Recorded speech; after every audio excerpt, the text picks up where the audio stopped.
tous. Alors aujourd'hui, nous allons essayer de détruire un mythe qui fait obstacle pour beaucoup pour devenir excellent en mathématiques. Et l'obstacle en question, c'est celui qui consiste à croire que nous devrions comprendre tout de suite, immédiatement, les notions mathématiques, les définitions, trouver tout de suite la solution des exercices et des problèmes, comprendre les théories mathématiques très rapidement. Autrement dit, il y a cette croyance assez répandue chez les jeunes, chez les étudiants, que voilà, soit je comprends tout de suite, soit je ne comprendrai jamais. Et cette phrase est terrible, ou cette phrase ou des pensées équivalentes sont terribles parce qu'en fait, elles bloquent complètement la possibilité de réussir en mathématiques. En fait, ceux qui sont bons en maths, c'est pas du tout ceux qui comprennent tout très vite, c'est pas du tout ceux qui comprennent tout de suite. C'est au contraire ceux qui sont capables de passer du temps avec le fait de ne pas comprendre. Donc voilà, c'est vraiment important de se défaire de cette fausse croyance de la compréhension immédiate. Bien sûr, il peut arriver que des compréhensions soudaines se fassent, qu'il y ait un éclair de compréhension instantanée, mais d'une part, c'est relativement rare, et puis surtout, ces éclairs de compréhension se produisent lorsque le terrain a été préparé. Et donc, il est vraiment fondamental d'accepter qu'on ne comprend pas, d'être très honnête avec soi-même sur le fait qu'on ne comprend pas quelque chose et d'être capable de passer du temps avec le fait de ne pas comprendre. Et d'ailleurs, sur mon blog, j'ai mis un extrait d'une vidéo où le grand mathématicien André Lichnerowitz définit carrément le mathématicien comme étant celui qui passe du temps à sécher. Voilà, c'est-à-dire à ne pas trouver. Mm.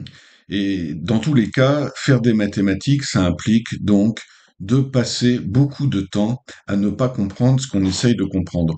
Par conséquent, les mathématiques doivent être vues comme une école d'humilité. Pour réussir, nous devons nous confronter à nos propres limitations. Il faut accepter les limites de notre esprit pour pouvoir avancer. Et donc c'est un paradoxe, c'est un premier paradoxe par rapport à l'idée que nous nous faisons de ce que c'est que quelqu'un qui est fort en maths. Quelqu'un qui est fort en maths, ce n'est pas quelqu'un qui comprend tout immédiatement, c'est au contraire quelqu'un qui est capable de passer du temps dans son incompréhension.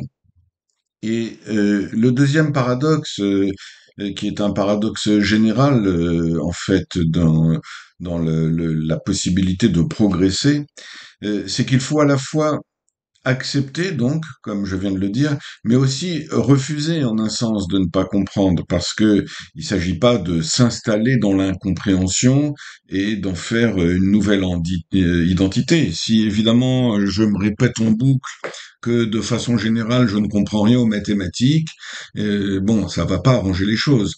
Donc il faut à la fois euh, accepter la réalité présente que actuellement et sans doute pour un certain temps, il y a quelque chose que je ne comprends pas, mais il faut aussi évidemment vouloir sortir de l'incompréhension.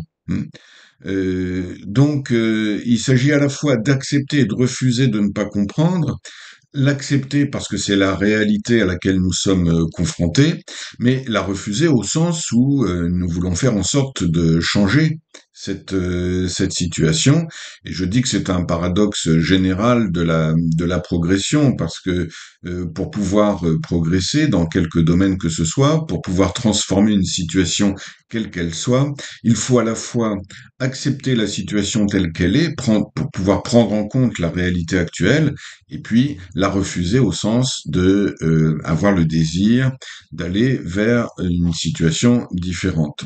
Donc, accepter notre incompréhension, accepter nos limites, ça n'est pas rester inactif, c'est être capable de se dire, bien, je ne comprends pas pour le moment, c'est comme ça, mais voilà, à partir de là, qu'est-ce que je peux faire pour avancer dans la direction de la compréhension? Est-ce que je peux considérer des exemples plus simples de la situation qui me pose problème?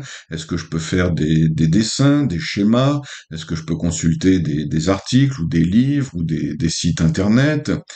Et est-ce que aussi, après avoir longtemps cherché, je ne peux pas tout simplement faire une pause, laisser reposer la pâte, penser à autre chose, aller dormir peut-être et le lendemain reprendre la question avec peut-être de nouvelles idées.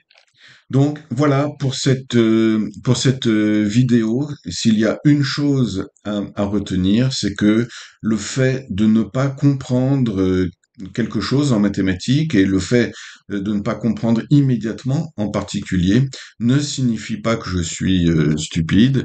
Et encore une fois, être fort en maths, ça n'est pas en général comprendre tout de suite, mais c'est au contraire être capable de passer du temps avec ce que l'on ne comprend pas. Voilà, à la prochaine.